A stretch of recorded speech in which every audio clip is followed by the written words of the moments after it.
What's going on, guys? John B here. I figured I'd take you around the neighborhood right quick. Well, as quick as my chair would let me. I'm topped out at 5 miles an hour.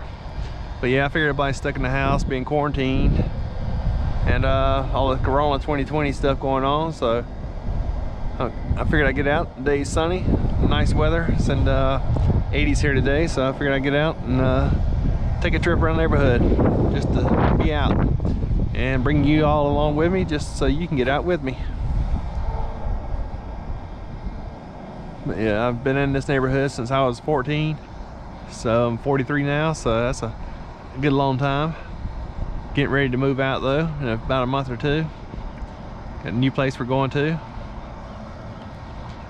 But I've traveled this road many miles throughout the years.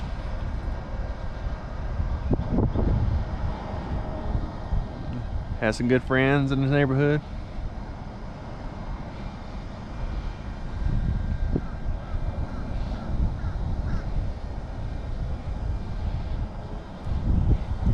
Pretty good. How y'all today?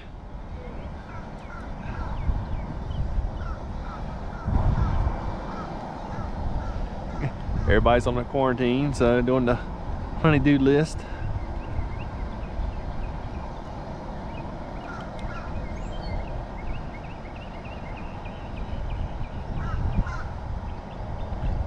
Yeah, I've had like I said, a lot of miles on this road, coming in and out of the house.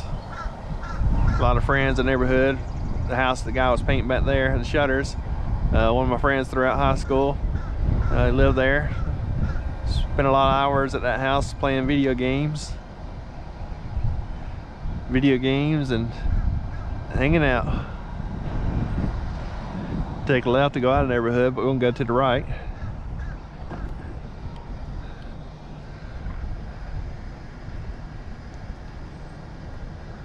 Yeah, just gonna go up here to the stop sign and make another right. If you take a left at the stop sign, there used to be a field back there, and we'd all go ride the motorcycles. Built a little track out there and some trails through the woods, and all of us went out there, and the neighborhood was full of kids.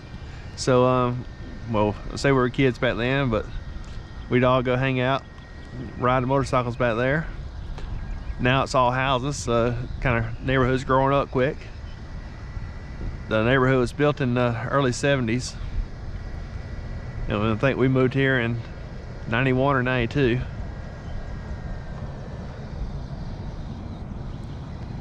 But this road right here had a lot of kids on it. My friends on it. Had Wes lived there. One time Richard lived there, and Chris lived there also one time, and it had my friend Meredith that lived here, and the Hits, Chad Hitt, and Lynn, Eric and Justin and Leslie, Tammy, they all lived on this road. So yeah, used to ride a lot of motorcycles and bicycles and skateboards up and down this road because it was one of the side roads to the main neighborhood. So you had the hills here. Just had to watch out for the potholes, the manholes here.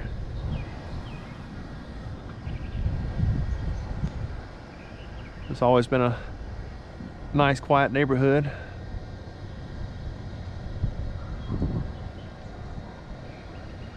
This neighborhood was known back in when it was first built. It was one of the, being my community, this county here, it's a big county, but it was mostly farms back in the day. This actually used to be a farm and a pecan orchard. That's why you see all the pecan trees. It was a dairy farm, I was told. Actually, the dairy barn is still at the end of this road on the other end. So they came in and built the neighborhood up, got rid of the farm, and built the neighborhood.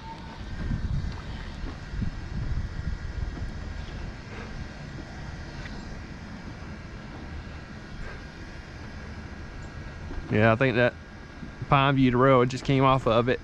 It was the one that had the most kids on it growing up.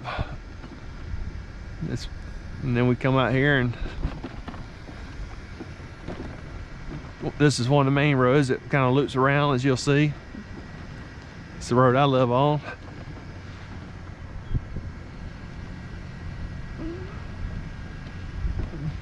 Out here getting a little bit of suntan too. I'm wearing my tank top today, so I figured it's gonna be nice today. It's been cloudy earlier this week and kind of cooler, and got it today. They said it's gonna be in the low 80s and sunny, so I said I'll throw on my tank top and head around the neighborhood and just get at some sun. And tomorrow they're talking about it's gonna be in the high 60s, so might as well enjoy the warmness while it's here. I'm not much of a cold or cool weather person, so one of my friends just saw me ride by her house. I just heard my phone go off, so I know she's asking me, what are you doing? So she'll probably want to go for a walk after a while, go around the neighborhood. So her and her husband have been going around and in the evening time walking the neighborhood. So like I said, it's always been a quiet neighborhood, except for when I was younger. Me and all my friends used to ride the motorcycles and four-wheelers all through here, so but it was still, you know, quiet besides that, because all we would do is ride down to the power lines and ride the power lines, be out the, you know, the country. No one would be around us down there. We used to do a lot of riding on these power lines and gas lines. I've taught many people how to ride motorcycles down here, just the entry level, how to ride, clutch, gas, brakes, and all that. So yeah, it's always get on the power lines. We'd ride all over the county. Come to find out, you know, power lines take you forever. They take you for miles and miles, and we'd fill up a tank of gas and just ride all day long and discover new places in the county where the power lines go to, and surprising, we can be on almost to the other side of the county on some of them. So that was always fun. And the power lines also had a little swamp on it, and we go out here and take the four-wheelers and motorcycles and three-wheelers and go mud in the swamp. It was always, when it rained, it was always nice. So get all nice and muddy, and it was that thick mud. Had the Georgia red clay and then this like kale and type mud, playing it. It was always fun until you got home and had to clean up.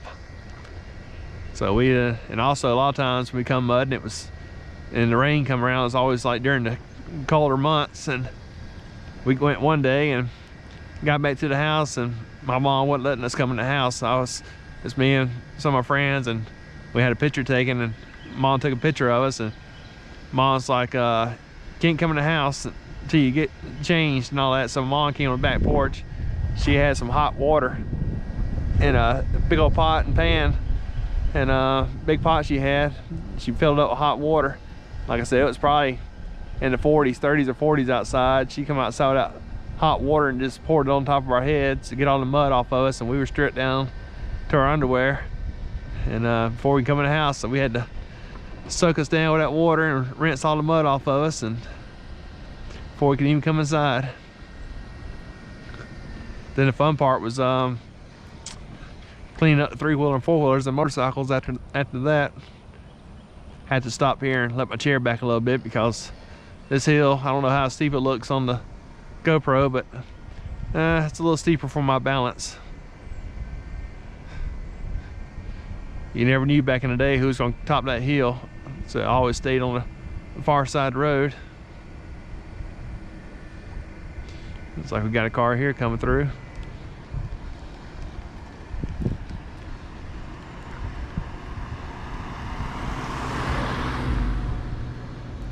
So yeah, I always had to tilt my chair back coming down that hill. Although that hill was let's see if I can spin around right quick. You can check it out there. We used to come out here, and basically the neighborhood, it was kind of quiet, but sometimes we had to get on that hill and light the tires up on the car, leave a good black mark up the hill. Old teenage years, you know. The thing is, the cars we had back then, they weren't like the cars now. Technology so much changed with horsepower and stuff like that.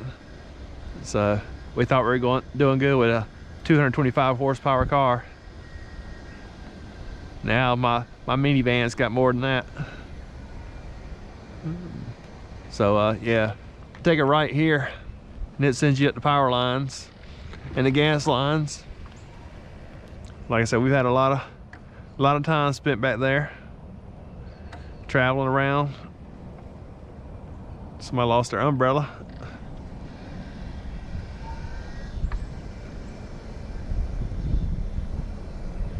But yeah, this is my neighborhood, and like I said, only another month or two gonna be moving out. So been here for a long time. Know a lot of people out here, but now neighborhood has grown. People moved out and moved in, and not really sure who's who nowadays. Still got some of the originals in here, but probably can't see it right now because with the GoPro. But once you get closer, always like this fence these people had in the front yard. It's like some cedar logs they took, and it's a log cabin house. They made some cedar logs for fence in the front yard.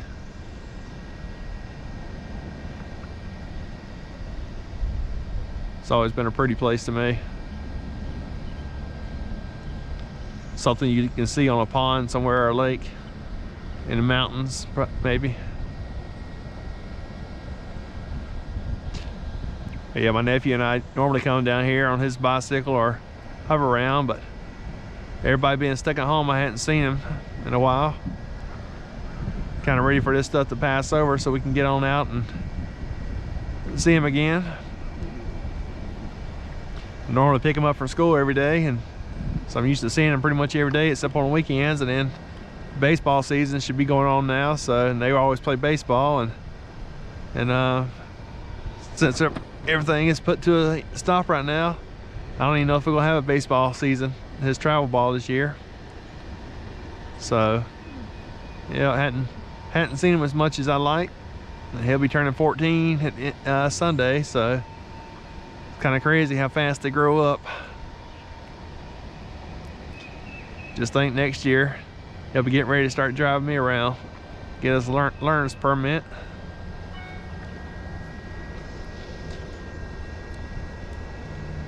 Like to be nice to have a car for him to start working on, like build his own car.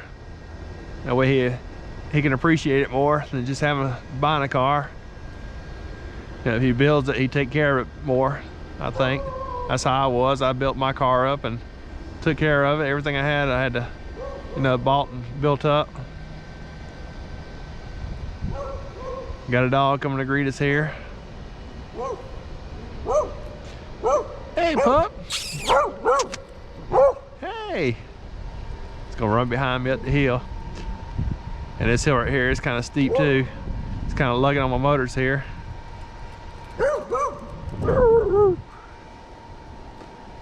He don't want to get beside me. He's trying to figure out what I am.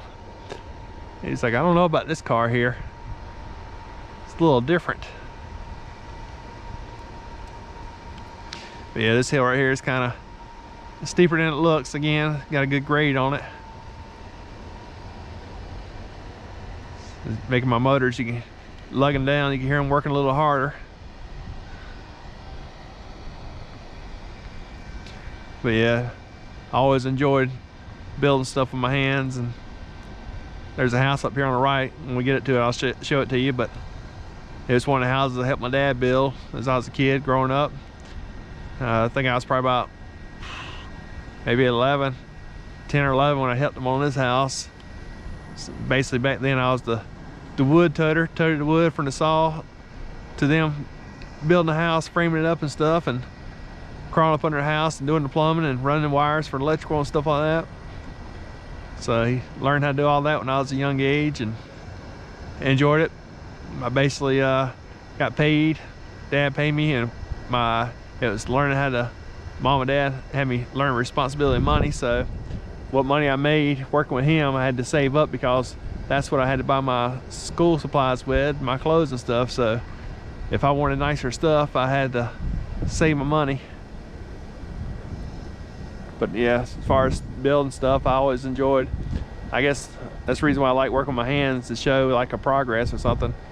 Like the house go from nothing there to building a house, showing you can see your accomplishments and stuff like that. And working on cars, building cars, I always enjoyed doing that. Motorcycles when I was younger, tearing them apart and putting them back together. And I had a few Volkswagens, a 66 Cutlass I was working on, a 77 Jeep CJ7 Golden Eagle I was working on. Jeep was really nice, but so yeah, got them all going. That was all before I was 13, 14 years old. But that's the house there I helped my dad build. It looks like no one lives there anymore. It's all grown up now, but there were some people live there at the end of last year. But yeah, it's all grown up now. It's just a nice, simple house out here in the neighborhood. Yeah, my dad did construction for many years before I was born, and I think the last house he remodeled, he used to build houses and remodel them, and the last house he worked on was with me. And right before the day of my accident, we were working on the house, and I think that's the last house he ever did, as for anybody anyways.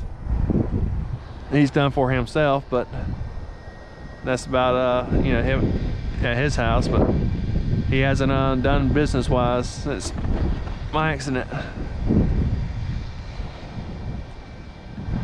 But yeah, I always enjoy the neighborhood. Like I said, you can see I've gone through the neighborhood and only come across a few cars, and been always quiet like this.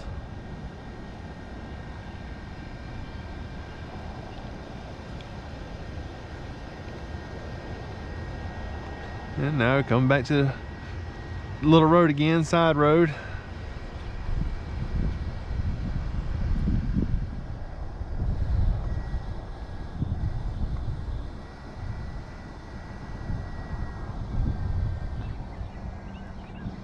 Well, tilt my chair back just a tad. Here we go.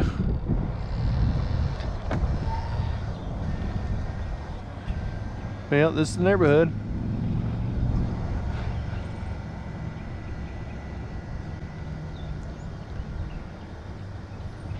Yeah, down there on the power lines though, talking about that earlier. We took the Jeep out there well, we've been out there several times with it, but took the Jeep down there. Me and some of my buddies went mudding and got in the swamp. And as I was turning around, I got the skid plate on the bottom of the transmission stuck on top of a hump. Well, all four tires were off the ground, about 3 foot off the ground, and we tried. It was cold. We were waist deep in water and stuff like that. We were trying to get the Jeep off the push it off of the little hump there. Couldn't work. So one of my friends with me, her dad had a wrecker service, so we went and got his big wrecker, one they hauled the big trucks with. Came out there to pull us out, and so we had to walk all the way from the power line. So it's probably a good mile and a half walk in the cold, wet. Came to my house and got went and got his wrecker. Came back, the wrecker was pulling us out, pulled the Jeep out. Then the wrecker got stuck, so I ended up having to pull the wrecker out. So yeah, it was always a venture down there on the power lines and the gas lines. Good times.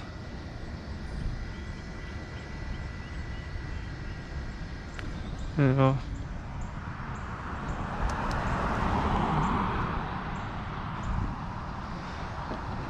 Yeah, round up trip. About to be home. So hopefully y'all enjoyed this time in the sun, seeing the neighborhood I live in. Well, a small part of it. We just went around the back section. So yeah, it's a nice place to live at and grow up. So hopefully you enjoyed it all, and I'll see y'all in the next video. Talk to y'all later.